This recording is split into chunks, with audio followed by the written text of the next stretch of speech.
గజ్వేల్ సమీకృత కార్యాలయ సముదాయ భవనంలో ఎన్నికల అధికారులు ఏర్పాటు చేసిన నామినేషన్ల స్వీకరణ కేంద్రాన్ని క్షేత్రస్థాయిలో పరిశీలించిన ఎన్నికల పరిశీలన అధికారి కలెక్టర్ ఆయేషా మస్రత్ ఖాన్. గజ్వేల్ ప్రజ్ఞాపూర్ మున్సిపల్లో నామినేషన్ల ప్రక్రియ ప్రారంభమైంది. బీఆర్ఎస్ శ్రేణులతో కలిసి 14వ వార్డు నుండి బీఆర్ఎస్ పార్టీ అభ్యర్థి గుంటుకు శిరీష రాజు నామినేషన్ వేయడం జరిగింది.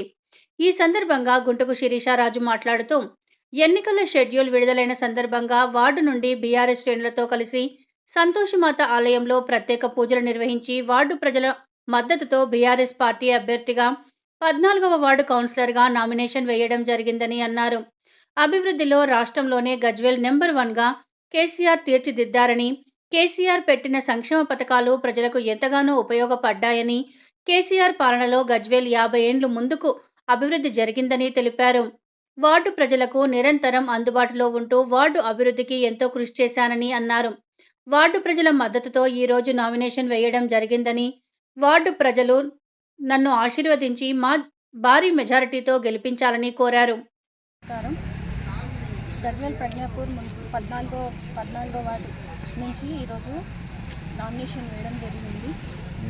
బీఆర్ఎస్ పార్టీ తరఫు నుంచి నామినేషన్ వేయడం జరిగింది. కేసీఆర్, హరీష్ రావు, ప్రతాప్ రెడ్డి, యాదవ్ రెడ్డి గారి ఆశీస్సులతో ఈరోజు నామినేషన్ వేయడం జరిగింది. అలాగే మా 14వ వార్డు ప్రజల అందరి ఆశీస్సులు ఉండాలని, అందరి మద్దతుతో భారీ మెజారిటీతో గెలిపించాలని కోరుకుంటున్నాను.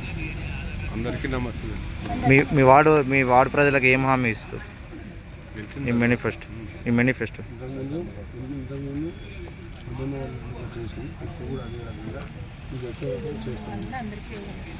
గతంలో కూడా వార్డు అభివృద్ధిలో సహాయక సహకారాలు చేయడం జరిగింది. అదేవిధంగా ఈసారి కూడా ఇంకా ప్రజలకు అందుబాటులో ఉండి అన్ని అభివృద్ధి కార్యక్రమాలు చేస్తామని హామీ ఇస్తున్నాం.